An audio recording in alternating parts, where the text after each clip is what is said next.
अनमोल मोती कार्यक्रम में आपका स्वागत है। ओम शांति। कहा गया है कि कर्मों की गति अति गुह्य है। अब हम देखते हैं कि कर्म,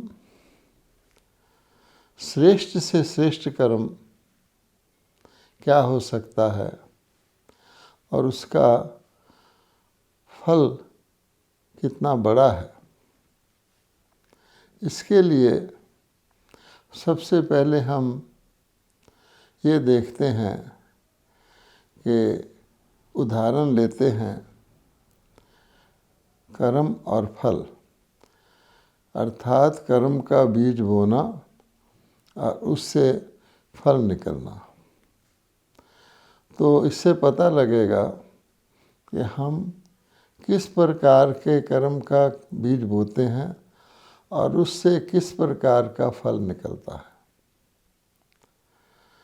तो कर्म बीज है और उसके बाद जो कुछ प्रोसेस होता है, बीज के बाद हम जानते हैं कि पौधा बनता है, उसको कई प्रकार की पालना होती है, उसको धूप चाहिए, पानी चाहिए और चीज़ें चाहिए, फिर वो जाके फलीभूत होता है।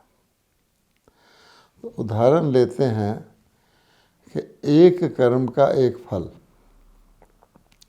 जैसे मान लीजिए ऐसी बहुत सी सब्जियां हैं जो आप उगाते हैं, तो एक बीज से एक फल निकलता है।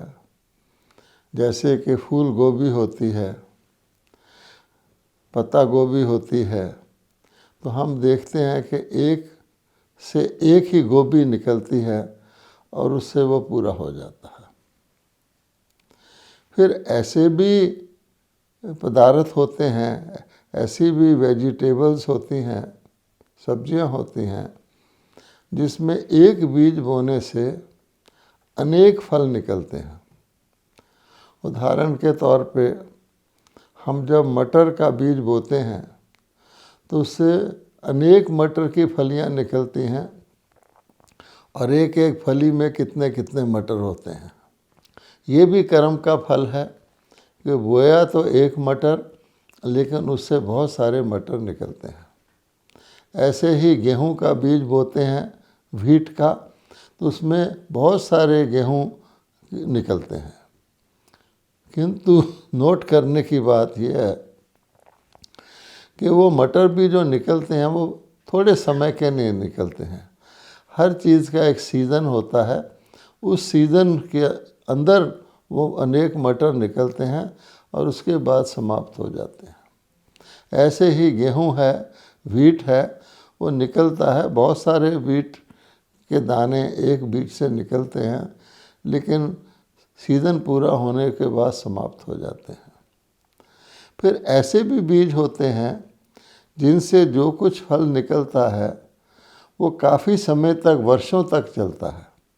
उदाहरण के तौर पर जब हम सेब का बीज बोते हैं या आम का बीज बोते हैं, तो उससे जो पेड़ निकलता है वो वर्षों तक फल देता रहता है। और यही बात अगर हम मनुष्य जीवन के कर्मों पर लाएं तो हम देखते हैं कि इसमें भी ऐसा ही है। कर्म करके उसका फल प्राप्त करना, एक तो ये है। उसमें फिर भी मेहनत लगती है, क्योंकि आप बीज बोने और फल पाने तक बहुत सारी अन्य भी प्रोसेस होते हैं। बीज से पौधा निकलना चाहिए, पौधे को बढ़ना चाहिए, उसको पूरा बढ़ना चाहिए, उसके बाद उसका फल निकलता है। लेकिन क्या ऐसा भी कोई कर्म हो सकता है जो एक बार किया जाए और उसका फल इतना लंबा हो, इतना ज़्यादा हो, जो युगों तक चले? तो इस बात को आज हमें समझना है, क्योंकि हम सभी मनुष्य कर्म कर रहे हैं। अपनी अपनी परिस्थिति के अनुसार हर व्यक्ति कर्म कर रहा है। कोई व्यक्ति तो जीवन यापन के लिए भी उसको बहुत मेहनत करनी पड़ती है। जिंदगी की गाड़ी चलाने के लिए, अपने परिवार की पालना के लिए भी उसको काफ़ी परिश्रम करना पड़ता है। और कई व्यक्ति जो आज भी दुनिया में आप देखते हैं, कम से कम एक जन्म के लिए, जैसे को कहा जाता है गोल्डन स्पून इन माउथ, कि वे मुख में सोने का चम्मच लेकर पैदा होते हैं, उनको किसी प्रकार का स्ट्रगल नहीं करना पड़ता। तो इसमें हम आज ये जानते हैं कि सर्वश्रेष्ठ कर्म क्या है और वो सर्वश्रेष्ठ कर्म कौन करवाता है। अब हम अपने सामने लाते हैं स्वर्ग का सीन, वैकुंठ, हेवन, पैराडाइज, जन्नत बहिश्त जिसको कहते हैं। अब विचार करिए कि जो आत्माएं सचमुच स्वर्ग में जन्म लेती हैं, उनको फिर उसके बाद क्या कर्म करना पड़ता है। यानी वो जन्म लेती हैं तो ज़रूर उनके शरीर की भी अवधि होती है। यद्यपि वहाँ पर आयु सबकी पूरी रहती है, वो ठीक है, फिर भी आयु की एक सीमा होती है, वह भी शरीर बदलते हैं।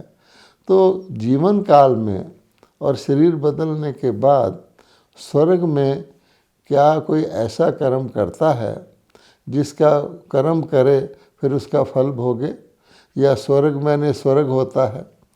जैसे आज की दुनिया में कहा जाए, कोई महाराजा के घर राजकुमार के रूप में जन्म लेता है तो उसको किसी प्रकार का धनोपार्जन के लिए, जीवन यापन के लिए तो उसे कुछ भी नहीं करना पड़ता। राजा के घर कोई संतान मान लो डिसेबल्ड भी पैदा हो जाए, किसी न किसी प्रकार की उसमें शरीर में कमी भी रहे, तो भी उसको पूरा लाइफ टाइम राजकुमार होने के नाते से जीवन यापन के लिए तो कोई स्ट्रगल करना नहीं पड़ता, परंतु वो एक जन्म की बात है। यहाँ विचार करने की बात यह है कि परमपिता परमात्मा ने जो स्वर्ग रचा, कहा जाता है परमात्मा ने जो रचना रची, नई दुनिया रची, तो अवश्य ही स्वर्ग रचा, हेवन रचा, पैराडाइज रचा, क्योंकि परमात्मा दुख हरता सुख करता है। तो उन्होंने सब प्रकार के दुखों को, अशांति को दूर करके स्वर्ग रचा, भगवान ने रचा। तो उसमें जब कोई आत्मा एक बारी आ गई, उसके बाद स्वर्ग में जितना टाइम वो रही, तो ऐसा तो हो ही नहीं सकता कि वहाँ उसको कोई मेहनत या कोई कर्म करना पड़े जिसका उसको फल मिले। तो फिर वहाँ का जीवन इतना सुखद जीवन, इतना संपन्न जीवन जो होता है, बिल्कुल जिसमें हर प्रकार का, स्वर्ग का अर्थ तो स्वर्ग ही होता है। तो स्वर्गवासी जिनको हम कहते हैं देवी देवता, स्वर्गवासी देवी देवता क्या स्वर्ग में कोई कर्म करते हैं और उसका वो फल पाते हैं, या स्वर्ग में जन्म लेने से पहले ही वो कुछ ऐसा कर्म कर लेते हैं जिसका फल उनको पूरा का पूरा जितने युग तक स्वर्ग चलता है, कहा जाता है कि 2 युग तक तो कल दुनिया के चक्कर में स्वर्ग होता है, और 2 युग के बाद जाके स्वर्ग की प्रारब्ध पूरी होती है।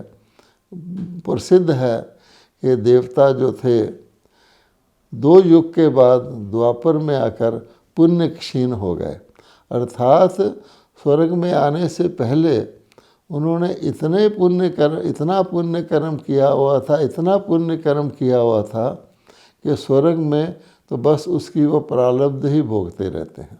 और इतनी अथाह प्रारब्ध उनकी होती है कि उनको कोई प्राप्ति के लिए या फल पाने के लिए कोई कर्म नहीं करना पड़ता है, वो तो सुख ही सुख भोगते रहते हैं। स्वर्ग मैंने स्वर्ग। अब सोचने की बात है, ऐसा कौन सा कर्म हो सकता है जो इतना श्रेष्ठ हो कि व्यक्ति स्वर्ग में चला जाए और उसके बाद वो 2 युग तक, सतयुग और त्रेता में, या कहा जाता है 21 जन्म या 21 पीढ़ी तक वो प्रारब्ध ही प्रारब्ध भोगता रहे। तो आज हम इसी विषय पर चर्चा करेंगे। हम देखते हैं कि परमपिता परमात्मा इस सृष्टि के चक्कर में आने से न्यारे हैं। वो सुख से भी न्यारे हैं, दुख से तो न्यारे हैं ही। वो स्वर्ग से भी ऊपर हैं, वो स्वर्ग में नहीं आते।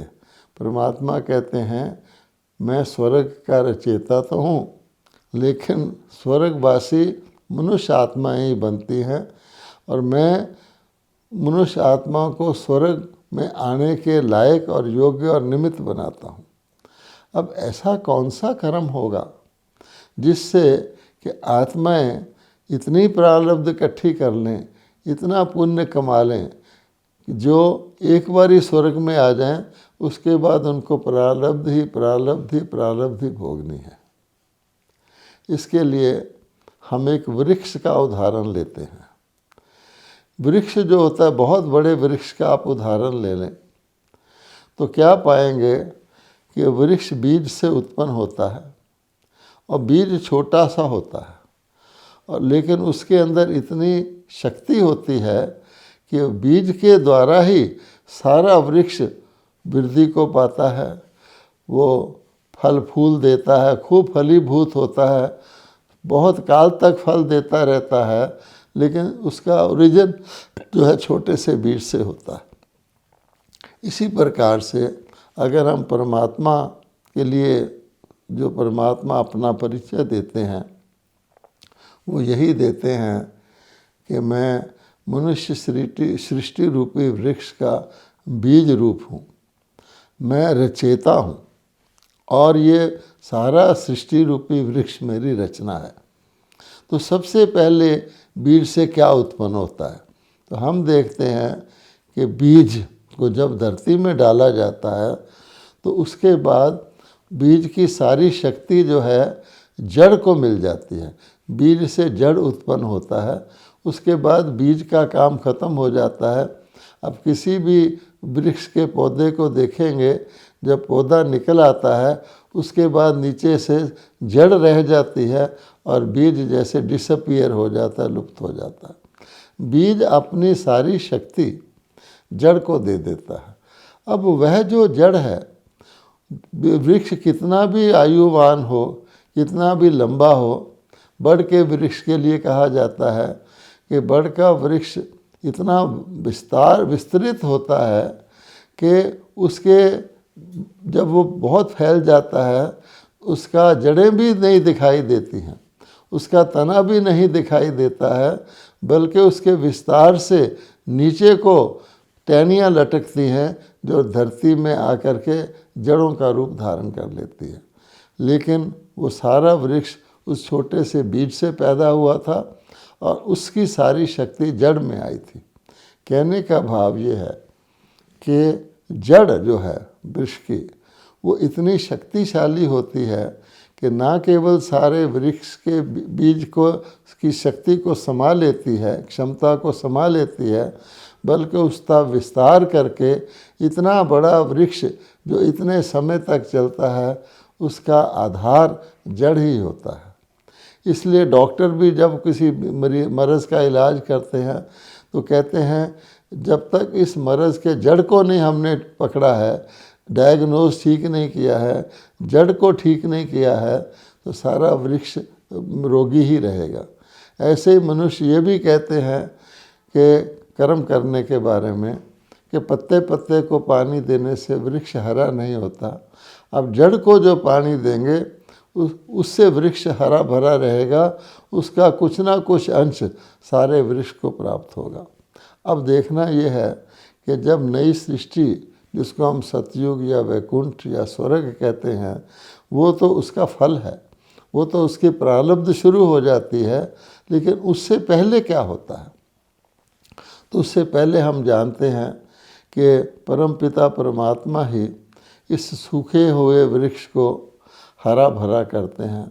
कहा जाता है कांटों की दुनिया को भगवान फूलों का बगीचा बनाते हैं, जिसको गार्डन ऑफ अल्लाह भी कहा गया है, खुदा का बहिश्त, खुदा का बगीचा। और बगीचा तो आप जानते हैं हरा भरा ही होता है, और जो जंगल होता है वो सूखे हुए कांटों का होता है, और कांटे एक दूसरे को चुभते रहते हैं। और ये भी सब जानते हैं कि जंगल में जब आग लगती है तो कांटे ही आपस में टकराते हैं, जिससे अग्नि पैदा हो जाती है। इसमें सारे सृष्टि की रचना का और उसके परिवर्तन का इतिहास इन दो बातों में है। क्योंकि दुनिया भी जब प्राणी हो जाती है तो मनुष्य सूखे कांटे की तरह हो जाते हैं, और हम जानते हैं उनके अंदर क्रोध की अग्नि हर वक्त जली रहती है, काम की अग्नि हर वक्त उनके अंदर फैली रहती है, अभिमान भी एक प्रकार की अग्नि है। तो हर इस प्रकार की अग्नि उनके अंदर रहती है कि वो जीवन काल में ही एक दूसरे को दुख देते रहते हैं।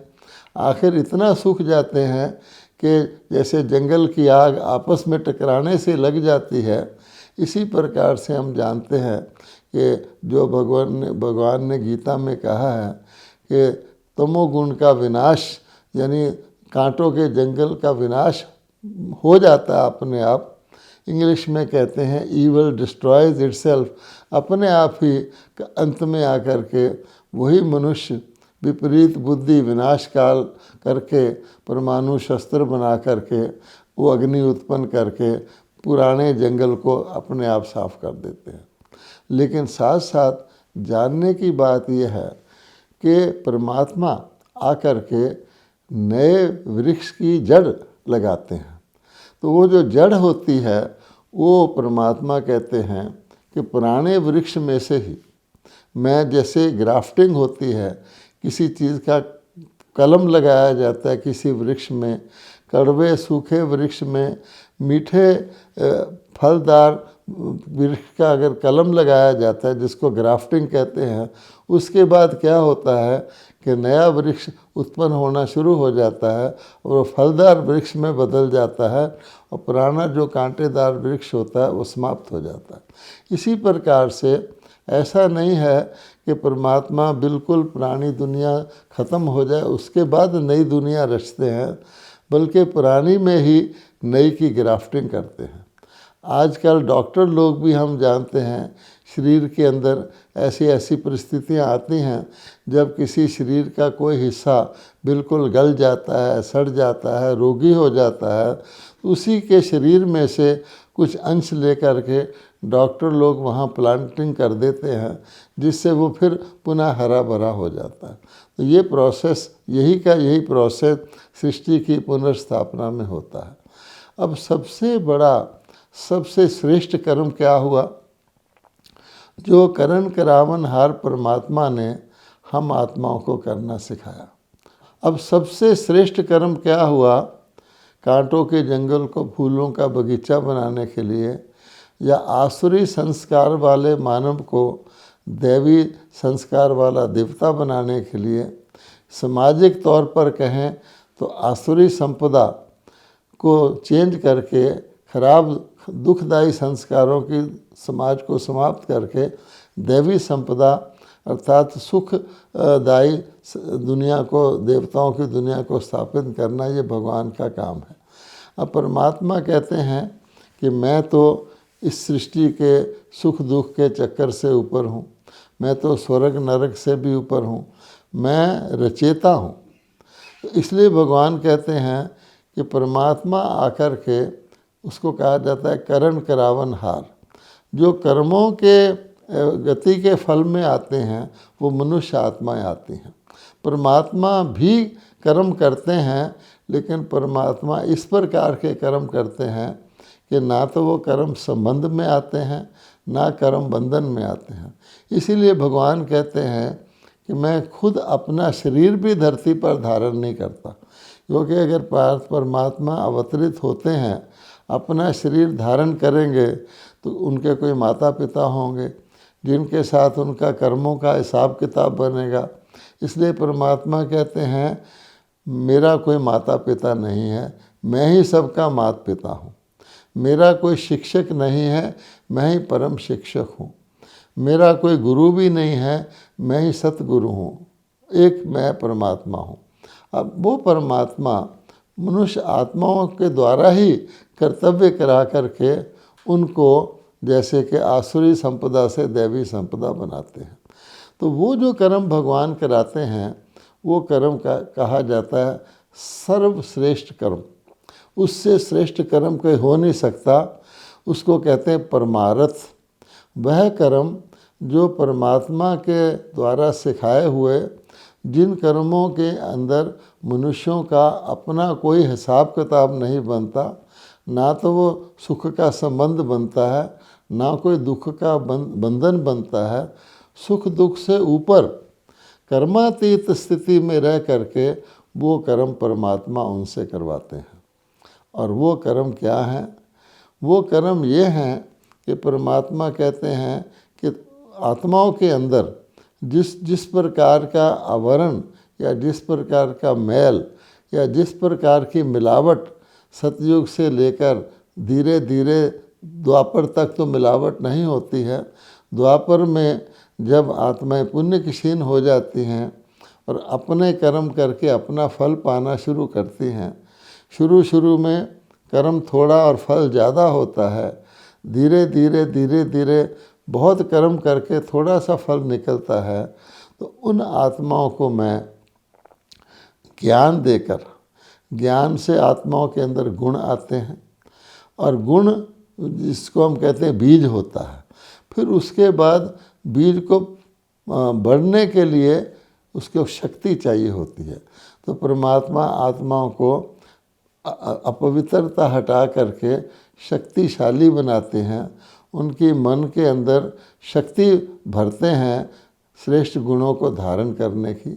और गुण और शक्तियाँ मिलकर के फिर वो प्रारब्ध रूपी फल के रूप में परिवर्तित होते हैं।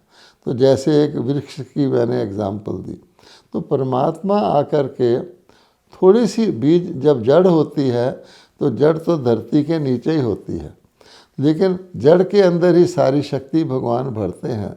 अब भगवान कहते हैं कि वो जो जड़ वाली आत्माएं हैं, जो अंडरग्राउंड है, जिसको कहा जाता है गुप्त हैं, जैसे नीचे जड़ धरती के गुप्त होती है, लेकिन वही जड़ फिर पत्तों को पैदा करती है। तो उस जड़ के द्वारा परमात्मा जो श्रेष्ठ कर्म करवाते हैं, अर्थात जैसे जड़ को उनकी आत्मा का परिचय देते हैं, उनकी आत्मा से बुराइयां, अपवित्रता और विकार निकलवाते हैं, फिर वो उस जड़ को वो कार्य दे देते हैं। अब ये जो तुमको मैंने गुण दिए हैं, ये जो शक्तियाँ दी हैं, तुम इनको वितरण करो, अर्थात आगे जो वृक्ष है वो सारे को ये पास ऑन करो।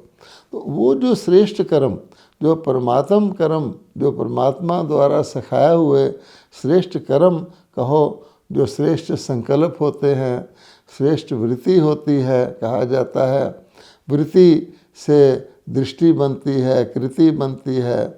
तो वो वृत्ति ऐसे श्रेष्ठ कर्म है कि जो आत्माएं परमात्मा से सीख करके आगे अन्य अपने आत्मा भाइयों को देती हैं, वो ऐसा श्रेष्ठ कर्म है जिसकी प्रारब्ध के सतयुग में फिर जन्म जन्मांतर देवी देवता के रूप में उनको मिलती है।